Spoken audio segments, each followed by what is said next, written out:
selamat pagi Bapak Ibu yang dikasihi Tuhan.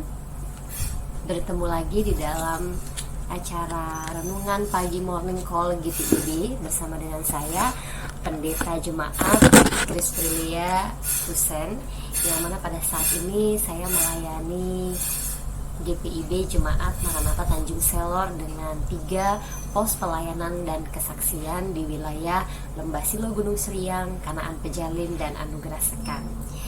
Saudara-saudara yang dikasih Tuhan, perikop kita sesuai dengan Sabda Bina Umat pada pagi hari ini dalam Imamat pasalnya yang ke-10 ayat 1 sampai ayatnya yang ke-7. Saya akan bacakan bagi kita semua. Kemudian anak-anak Harun, Nadab dan Abihu masing-masing mengambil perbaraannya, membubuh api ke dalamnya serta menaruh ukupan di atas api itu. Dengan demikian mereka mempersembahkan ke hadapan Tuhan api yang asing yang tidak diperintahkannya kepada mereka. Maka keluarlah api dari hadapan Tuhan lalu menghanguskan keduanya sehingga mati di hadapan Tuhan. Berkatalah Musa kepada Harun, inilah yang difirmankan Tuhan kepada orang yang karib kepadaku, kunyatakan kekudusanku dan di muka seluruh bangsa itu akan kuperlihatkan kemuliaanku. Dan Harun berdiam diri. Kemudian Musa memanggil Misael dan Elsafan anak-anak Uziel paman Harun. Lalu berkatalah ia kepada mereka, datang kemari, angkatlah saudara-saudaramu ini dari depan tempat kudus keluar perkemahan. Mereka datang dan mengangkat mayat keduanya masih berpakaian kemeja keluar perkemahan seperti yang dikatakan Musa. Kemudian berkatalah Musa kepada Harun dan kepada Eleazar dan Itamar anak-anak Harun, janganlah kamu berkabung dan janganlah kamu berduka cita, supaya jangan kamu mati dan jangan Tuhan memurkai segenap umat ini. Tetapi saudara-saudaramu, yaitu seluruh bangsa Israel, merekalah yang harus menangis karena api yang dinyalakan Tuhan itu. Janganlah kamu pergi dari depan pintu kemah pertemuan, supaya jangan kamu mati karena minyak urapan Tuhan ada di atasmu. Mereka melakukan sesuai dengan perkataan Musa. Demikianlah pembacaan firman Tuhan. Terpujilah Kristus, haleluya. Saudara-saudara yang dikasihi Tuhan, perikop kita pada pagi hari ini berbicara tentang bagaimana Alkitab dan firman Tuhan memandang seorang pemimpin yang benar-benar memiliki integritas dan ketaatan kepada Tuhan. Kita tahu di ayat yang kesebelumnya atau di pasal yang kesebelumnya, di pasal yang ke-9, bahwa kepemimpinan umat Tuhan yang tadinya dipimpin oleh Musa kemudian dipercayakan kepada Harun, dan di mana beberapa imam-imam boleh diangkat menjadi imam, menjadi pemimpin atas bangsa Israel, sehingga anak-anak Harun, keponakan-keponakan Harun, dan juga keturunan Harun boleh diurapi untuk menjadi imam pada saat itu. Tetapi di pasalnya yang ke-10 ada hal yang tidak baik yang terjadi, di mana anak-anak Harun, Nadab dan Abihu, mereka rupanya melakukan pelanggaran sebagai seorang imam.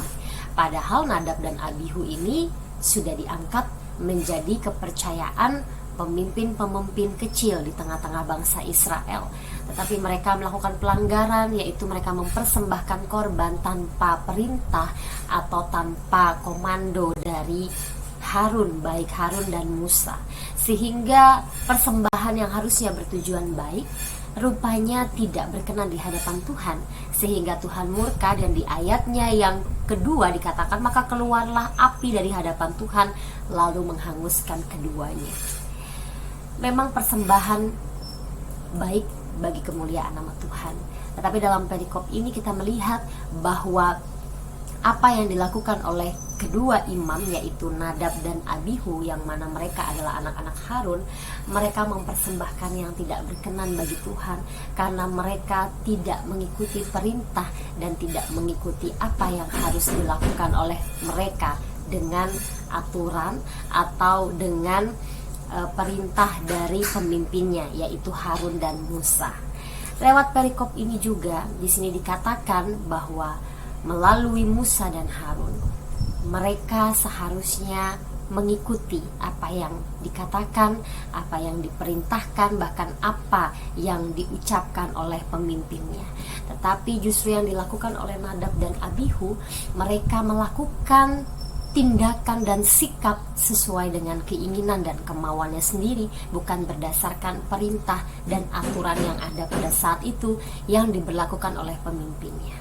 Nah, saudara-saudara yang dikasihi Tuhan, apa yang bisa kita ambil dari perikop kita pada pagi hari ini? Seorang pemimpin, khususnya di tengah-tengah bergereja, di tengah-tengah persekutuan dan pelayanan kita, pemimpin atau yang dapat dikatakan sebagai seorang pendeta, majelis, penatua, diaken, pengurus pelayan kategorial, kita adalah pemimpin-pemimpin dalam komunitas pelayanan dan persekutuan di gereja. Lalu sebagai seorang pemimpin, apa yang harus kita lakukan? Tentu kita harus taat dengan aturan yang ada, apalagi aturan yang memang sudah diberlakukan di dalam kehidupan persekutuan dan pelayanan kita. Nah, sebagai seorang pemimpin, tentu modal utama menjadi seorang pemimpin yang taat adalah kita mau dipimpin. Sebagai seorang pemimpin, kita bukan seenaknya main perintah, atau kita seperti seorang atasan, seperti seorang bos besar, tetapi pemimpin kerohanian, pemimpin pelayanan, dan pemimpin persekutuan adalah pemimpin yang menyematkan ketaatan dan kerendahan hati, yaitu mau dipimpin oleh siapa? Tentunya dipimpin oleh Tuhan, oleh Allah. Disitulah kepemimpinan kita akan terlihat berintegritas ketika diri kita mau untuk dipimpin oleh kuasa Tuhan. Apa yang dilakukan oleh Nadab dan Abihu ini adalah kepemimpinan yang keliru. Mereka melakukan kepemimpinan sesuai dengan keinginan dan kemauan mereka, bukan sesuai dengan perintah pemimpin di atasnya.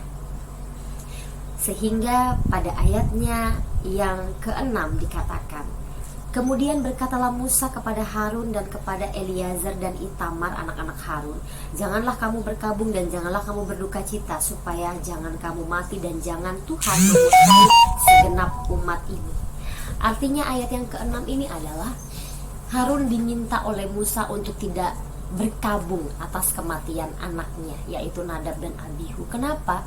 Karena apa yang terjadi, yang menimpa Nadab dan Abihu adalah ganjaran dari Tuhan, oleh karena mereka sebagai seorang pemimpin yang tidak taat kepada aturan, dan mereka sebagai seorang pimpin kepemimpinan yang melakukan hal-hal yang keliru di hadapan Tuhan.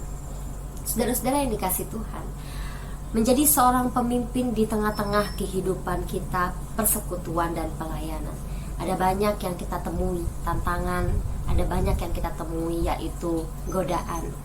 Godaan Nadab dan Abihu di sini adalah bagaimana mereka mengalahkan keegoisan dan keinginan mereka sendiri. Karena seharusnya sebagai seorang pemimpin, kita bukan mengikuti kemauan kita, tapi kita mengikuti kemauan Tuhan. Contoh, saat ini kita menjadi pemimpin di dalam gereja. Keinginan siapa yang akan kita lakukan? Bukan keinginan kita sendiri. Meskipun kita sebagai seorang pendeta, meskipun kita sebagai seorang majelis, kita memiliki jabatan yang tinggi di dalam gereja, kita tidak boleh melakukan perintah dan tindakan seenaknya. Kita juga harus memikirkan kondisi jemaat, memikirkan sesama kita, agar supaya kita menjadi seorang pemimpin yang tidak hanya taat kepada Tuhan, tetapi pemimpin yang memiliki hati nurani. Dan hal seperti itulah yang diharapkan oleh firman Tuhan kita pagi hari ini. Mari kita menjadi pemimpin-pemimpin gereja, pemimpin-pemimpin pelayan Tuhan yang selalu dapat memberikan yang terbaik bagi kemuliaan nama Tuhan. Karena kita sesungguhnya sebagai seorang pemimpin, kita hanyalah alat yang kecil, kita hanyalah perantara kepanjangan tangan Tuhan, agar supaya umat setia kepadanya, maka Tuhan memakai kita untuk sebagai pemimpin agar orang lain dapat taat. Itu yang pertama. Yang kedua, apa tantangan dan godaan sebagai seorang pemimpin? Pemimpin yang taat tentu banyak godaannya. Godaannya adalah diri sendiri, dan juga bagaimana kita mengalahkan pengaruh-pengaruh sisi dari orang-orang yang kita pimpin. Terkadang menjadi seorang pemimpin, kita lebih senang disukai, kita lebih senang dicintai banyak orang, tetapi kita tidak melakukan perintah Tuhan. Kita lebih senang menyenangkan hati orang lain melalui kepemimpinan kita daripada kita menyenangkan hati Tuhan. Tidak sedikit hamba-hamba Tuhan yang melakukan pelayanan di gereja selalu berada di lingkup zona nyaman. Artinya mereka melakukan pelayanan hanya supaya karena disenangi orang, bukan karena melakukan atas kemuliaan nama Tuhan. Jadi mereka melakukan pelayanan supaya disenangi orang, melakukan pelayanan supaya orang lain suka. Tapi tidak sedikit juga ada hamba-hamba Tuhan yang rela dibenci, yang rela dimaki, yang rela untuk diabaikan, tetapi asalkan kemuliaan nama Tuhan benar-benar dapat dinyatakan di tengah-tengah pelayanan. Dan kita mau pilih menjadi pemimpin yang seperti apa? Apakah berada di zona nyaman, disenangi banyak orang, tetapi Tuhan murka kepada kita, atau kita lebih memilih dibenci orang tetapi kita melakukan yang terbaik, yaitu melakukan kebenaran demi kemuliaan nama Tuhan. Di tengah-tengah pelayanan dan persekutuan saat ini ada banyak tantangan dan godaan kita sebagai seorang pemimpin rohani. Terkadang kita harus mau dan rela dibenci orang, tidak disukai orang hanya karena kita melakukan kehendak Tuhan. Tetapi tetaplah lakukan kebenaran, karena kita harus menjadi pemimpin yang taat. Taat bukan taat kepada jemaat, tapi taat dan takut tunduk kepada Tuhan, karena Tuhanlah yang memiliki kuasa atas kepemimpinan kita. Dan marilah kita menjadi pemimpin yang memiliki integritas, pemimpin yang disegani, bukan pemimpin yang ditakuti karena memiliki karakter yang keras atau yang memiliki karakter yang otoriter. Tetapi pemimpin yang berintegritas dan pemimpin yang disegani adalah mereka yang taat kepada Tuhan dan yang memikirkan hati nurani sesamanya. Mari kita menjadi pemimpin-pemimpin rohani, tidak hanya di gereja tetapi di keluarga kita. Mari kita menjadi orang tua, menjadi suami, menjadi istri yang bisa memimpin anak-anak kita, memimpin keluarga kita. Dan tentunya kita mulai dari diri kita sendiri. Mari kita memimpin diri kita, dan mari kita mau dipimpin juga, agar supaya kita menjadi pemimpin yang rendah hati, yang tidak hanya mau memimpin orang lain tetapi juga mau dipimpin oleh siapapun. Artinya sebagai seorang pemimpin kita juga menerima berbagai masukan, berbagai arahan yang tentunya untuk membuat kita menjadi lebih baik lagi sebagai seorang pemimpin. Kiranya firman Tuhan pada pagi hari ini memberikan pencerahan, memberikan berkat bagi kita untuk mengawali aktivitas kita. Baik kita yang saat ini bekerja, baik kita yang saat ini masih berada di tengah-tengah kegiatan di rumah bersama keluarga kita. Tunjukkan bahwa kita adalah seorang pemimpin-pemimpin yang taat kepada Tuhan, yang selalu mau diperintah oleh Tuhan dan juga mau melakukan perintahnya di tengah-tengah kehidupan berpelayanan, berkeluarga, dan persekutuan. Tuhan Yesus memberkati kita. Selamat beraktivitas. Sebelum kita mengakhiri renungan Morning Call GPIB, mari kita bersatu di dalam doa. Kita berdoa. Terima kasih Tuhan Yesus untuk firman-Mu yang boleh dinikmati oleh siapapun yang saat ini menyaksikan dan mendengarkannya. Biarlah melalui Imamat 10 ayat 1-7 kami benar-benar mau dikoreksi untuk menjadi pemimpin-pemimpin rohani yang selalu taat kepada perintah Tuhan, sehingga kami juga masih mau dan mau menjalani perintah Tuhan dan juga menyatakan perintah-Mu di tengah-tengah kehidupan berjemaat kami. Berkatilah setiap umat Tuhan yang saat ini menyaksikan Morning Call GPIB. Kiranya firman Tuhan yang sudah boleh diwartakan tidak hanya kami dengar, namun kami juga dapat melakukannya di dalam kehidupan kami berkeluarga maupun di tengah-tengah persekutuan kami. Berkatilah setiap kehidupan jemaat Tuhan, khususnya jemaat GPIB yang tersebar di seluruh wilayah Indonesia, baik yang ada di kota-kota besar maupun yang ada di pedalaman kota terpencil. Berkatilah kehidupan kami, berkati keluarga, pekerjaan kami, maupun saat ini mungkin pergumulan hidup kami secara pribadi. Kami berdoa juga bagi setiap jemaat kami yang mungkin saat ini berada di tengah-tengah penderitaan, di tengah-tengah kelemahan tubuh, sakit penyakit. Tuhan, Engkau menjamah dengan kuasa bilur-Mu, agar firman Tuhan yang dapat disaksikan, didengar, kiranya membawa kesembuhan bagi mereka yang saat ini dalam kondisi kelemahan tubuh. Kami berdoa untuk gereja-gereja Tuhan, khususnya gereja GPIB. Biarlah Tuhan Engkau memberkati setiap pelayan-pelayan, pemimpin-pemimpin dari aras organisasi ya Tuhan, dan juga unit-unit misioner yang ada, agar supaya kami selalu diberikan hikmat agar kami diberikan kasih sukacita, agar supaya kami dapat menjadi pemimpin yang penuh dengan tanggung jawab dan kasih untuk menyatakan kemuliaan Tuhan di tengah-tengah dunia dan juga di tengah-tengah gerejamu. Kami berdoa juga ya Tuhan untuk renungan Morning Call GPIB yang boleh kiranya menjadi berkat bagi siapapun mereka yang menyaksikannya. Kiranya Engkau memberkati tim Pelkes yang sudah boleh menyelenggarakan kegiatan ini, agar supaya kegiatan ini terus menjadi berkat dan terus mengalirkan berkat bagi tim Pelkes yang sudah boleh menyelenggarakan kegiatan Morning Call GPIB ini. Inilah kami ya Tuhan, inilah doa kami. Dan biarlah ya Tuhan kami boleh mengawali aktivitas pagi ini tidak hanya dengan kekuatan diri sendiri, tetapi dengan kekuatan yang berasal daripada Tuhan Yesus. Ampuni segala dosa dan kesalahan kami, hanya di dalam nama Tuhan Yesus Kristus yang adalah Tuhan dan Juru Selamat kami. Kami sudah berdoa dan mengucap syukur. Amin.